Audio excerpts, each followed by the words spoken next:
She posted, "Ladies, always have a backup man," after texting me she was too sick for our date. I quietly booked a table beside hers. When her backup man walked in and I shook his hand, she nearly spilled her wine.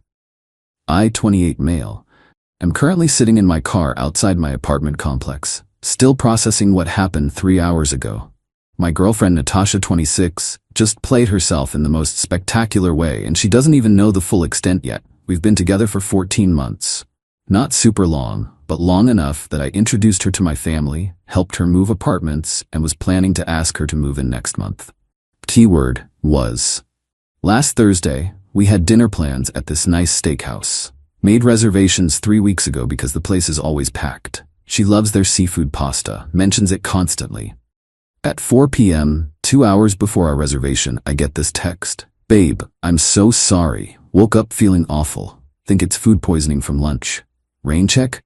I replied, "Oh no. Want me to bring you soup? Gatorade? No, just need to sleep. Talk tomorrow." Seemed legit. She works in pharmaceutical sales, travels a lot, eats at random places. I canceled our reservation, ordered pizza, and settled in for a gaming night with my buddy Trevor online. Around 8 p.m., Trevor mentions his girlfriend is at some influencer event. I'm half listening, focused on not dying in our raid, when he goes, "Wait, isn't that Natasha?" "What?" He sends me his girlfriend's Instagram story. There's a video of some wellness product launch party.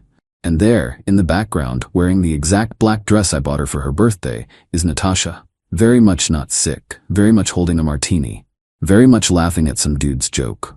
My first instinct was anger, then confusion, then curiosity. I didn't text her, didn't call. Instead, I did something I'd never done before. I logged into my old Instagram account, barely use it, and checked her stories. Nothing posted. Checked her actual feed. Nothing. But then I remembered she has that close friends story thing, and I'm not on it, apparently. So I asked Trevor to ask his girlfriend Mia to check. Mia and Natasha follow each other, run in similar circles. 15 minutes later, Trevor calls me. "Dude, you need to see this." Mia sent screenshots, Natasha's close friend's story from an hour ago. Her at the event with text overlay. "When he thinks you're sick, but you're securing option B." Another story. "Ladies always have a backup man. Your boyfriend should never be your only option. Competition keeps them interested." And the finale, a boomerang of her clinking glasses with some guy.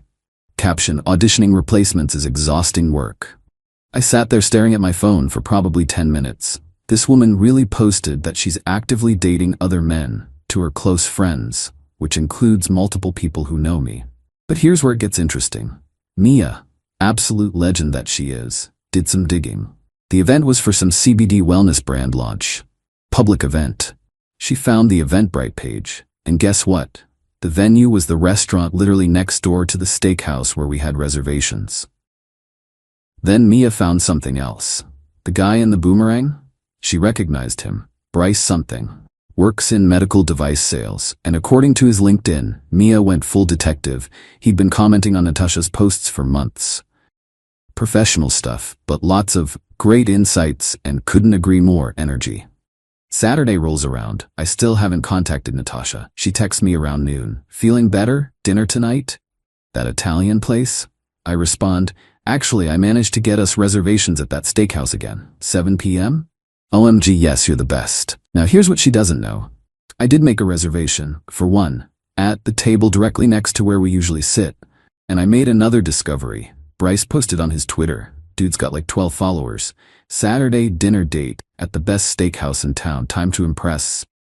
So I did something petty. Maybe genius. Definitely satisfying. I arrived at 6:45. Told the hostess I was expecting someone but to seat me now. Got my table.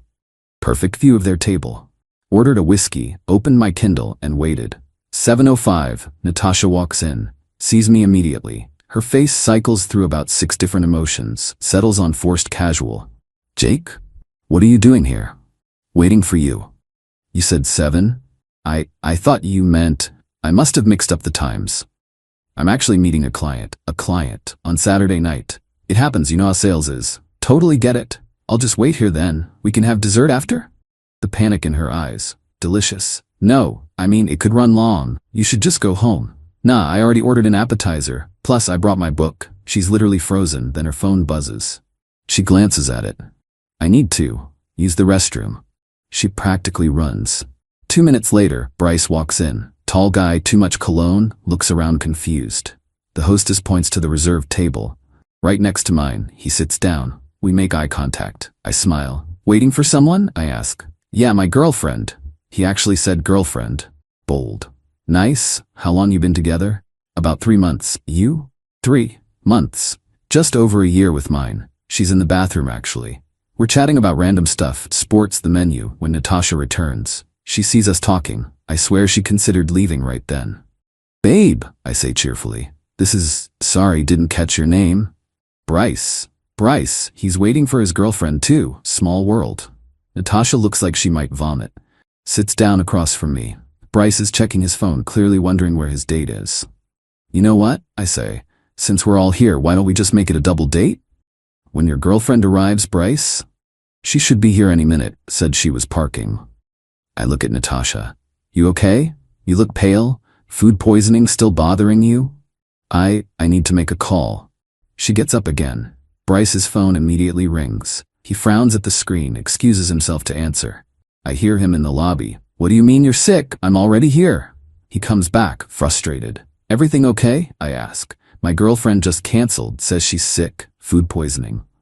On a Saturday night? That's rough. When did she tell you she was sick? Just now. We confirmed this morning. Weird. My girlfriend had food poisoning Thursday. Must be something going around. Natasha returns again, makeup slightly smudged. Forced smile. My client had to cancel. What a coincidence. Bryce's girlfriend just canceled too. Food poisoning. The way Bryce's head snapped to look at Natasha, the way her eyes went wide, the way he slowly put it together. Natasha? His voice flat. Bryce, what are you doing here? I was meeting my girlfriend. I stood up, pulled out my wallet, left $40 on the table. You know what? I just remembered. I'm actually feeling a bit sick myself. You two should stay though. Seems like you have a lot to discuss. Walked out. Behind me, I heard Bryce's voice rising. 3 months, Natasha? You said you were single. Update 1. The fallout has been extensive. Within an hour of me leaving the restaurant, my phone exploded. Not just texts from Natasha, from her friends, her sister, even her roommate Celia. All variations of, how could you do that to her? Do what? Show up to a restaurant? Have a conversation with a stranger? Leave when I felt sick? Natasha's texts evolved through the 5 stages of grief in real time. Denial. That wasn't what it looked like. Anger. You set me up. You're psycho. Bargaining. Can we please just talk? Depression. I ruined everything, didn't I? Acceptance. Hasn't arrived at this station yet. But the best part? Remember those close friend stories? Well, Bryce saw them.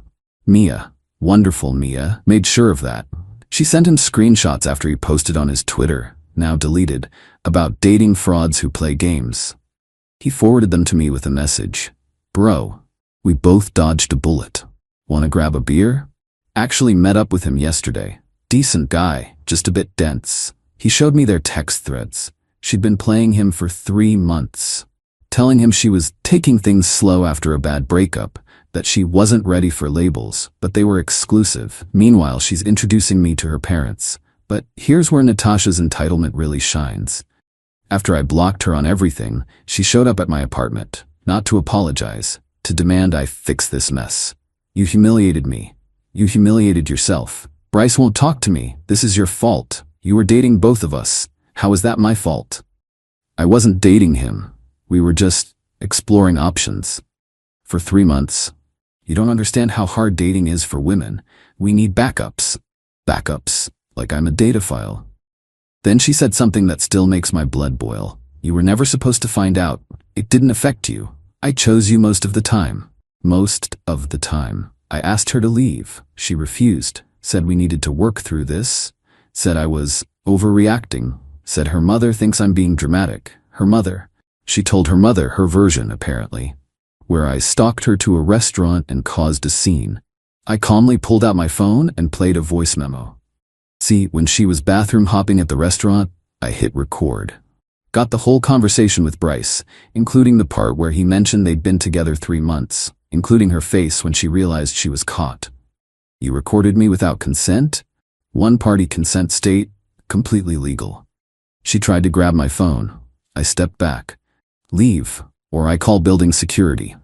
She left, but not before telling me I'd regret this and that she had plenty of options. Cool. Good luck with those options. Update 2: Natasha went nuclear. Started with an Instagram post, a selfie of her crying. Caption: when you find out the person you loved is a manipulative stalker who entraps you for his ego. 67 likes. Dozens of comments about how strong she is, how she deserves better, her echo chamber working overtime. Except Bryce commented, "Entrapment? You were dating both of us. For months." She deleted his comment. He posted screenshots on his own feed, tagged her. Then came the smear campaign. She told mutual friends I was abusive, that I controlled her, that I monitored her social media with fake accounts. Trevor shut that down real quick in our group chat. Jake didn't even know you had close friend stories until I told him. Also, you literally posted about having backup boyfriends. But here's where she really messed up. Remember how she works in pharmaceutical sales? Well, she decided to post on LinkedIn about surviving a toxic relationship and the importance of female empowerment in dating. Her boss saw it. Her boss, who follows me because I designed his company's database 2 years ago. He called me. "Jake, what the hell is Natasha posting about?" I sent him the screenshots, all of them. Her close friend stories about securing option B. The texts where she admitted to dating multiple people. The timeline showing she'd been with Bryce for 3 months. Jesus Christ, she's using company time for these dates, isn't she? I hadn't even considered that. But looking at the timestamps, yeah. Several of her dates with Bryce were during client meetings she'd expensed. He thanked me and hung up.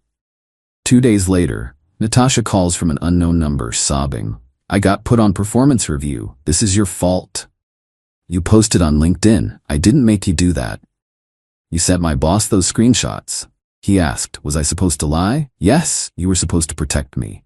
Like you protected our relationship." She hung up, but the entitlement wasn't done. Her roommate Celia reached out, wanted to mediate a reconciliation. "She's really sorry, Jake." "For what specifically?" "For, everything." "No, I want to hear what she thinks she did wrong." Celia conferences Natasha in. I put it on speaker and start recording, told them I was. Natasha's version of an apology. "I'm sorry you felt hurt by my actions. I was just trying to keep my options open, which is normal. Bryce meant nothing. You were always my primary choice." Primary choice. That's not an apology, Natasha. What do you want me to say? How about "I'm sorry for lying to you for 3 months, cheating with another man, publicly humiliating our relationship on social media, and then trying to gaslight you when caught? I wasn't cheating. We never defined exclusivity." I laughed.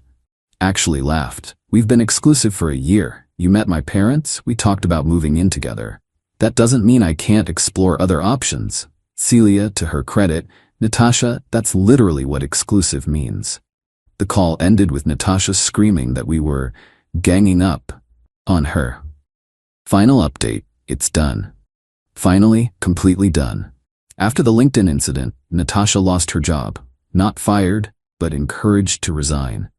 Turns out she'd been expensing a lot of personal meals as client dinners. Bryce wasn't the only one. Her boss found at least 6 different client meetings that were clearly dates based on her social media posts from those same nights. She tried to file for unemployment, got denied because she resigned. Tried to claim it was forced. They had documentation of expense fraud. Her backup plan was to move back with her parents, except her dad saw Bryce's Instagram posts. See, Natasha had told her parents Bryce was a stalker who wouldn't leave her alone. Her dad threatened to call the police on him. Bryce sent him the receipts. All of them. 3 months of texts, dates, her telling him she loved him. Her dad called me, apologized, said he raised her better than this, offered to pay me back for the birthday dress I'd bought her. I declined, told him to use that money for her therapy. Speaking of therapy, remember those plenty of options she bragged about? They evaporated. Bryce made sure of that. He created a group chat with 4 other guys she'd been stringing along. 4. They compared notes, timelines, lies she'd told each of them. One guy, Carlos, had been her backup for 6 months. Thought they were building something slow and meaningful. Another, Dimitri, she'd met at a conference and had been doing long-distance emotional manipulation with. Video calls, good morning texts, the works. While living with me and everything but name. They all compared screenshots, made a timeline. It was genuinely impressive in its scope. Girl was running a whole relationship management system. Last week, she sent me a final email from a new address. Jake, I know you hate me, I understand. I've lost everything. My job, my apartment. Celia kicked me out, my reputation. Even my parents are disgusted with me. I'm writing to say I'm starting therapy. Real therapy. Not the kind I was pretending to go to while meeting Dimitri. You didn't deserve what I did. Neither did Bryce or the others. I got caught up in this toxic mindset from dating coaches online about never giving men full access and always keep them competing. I see now how sick that was. I'm moving to live with my aunt in another state. Starting over. I won't contact you again. I'm sorry. Really sorry. Not sorry I got caught. Sorry I became this person. Natasha.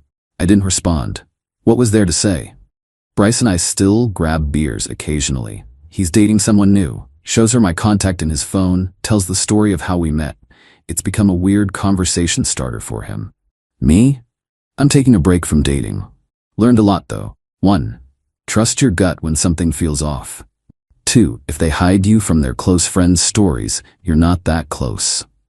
3. When someone shows you who they are, believe them. 4. Food poisoning on date night is sus. 5. Always be nice to restaurant staff. That hostess who seated me next to their table, she knew exactly what she was doing. Saw the whole thing unfold. Compete my whiskey. The petty part of me loves that her ladies always have a backup man. Post is still floating around as a meme in our extended friend group.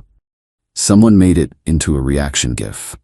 The mature part of me is just glad I found out at 14 months instead of 14 years. And Natasha? Last I heard from Celia, she's working at her aunt's flower shop, dating apps deleted, trying to figure out who she is when she's not juggling multiple men. Guess she finally ran out of backups.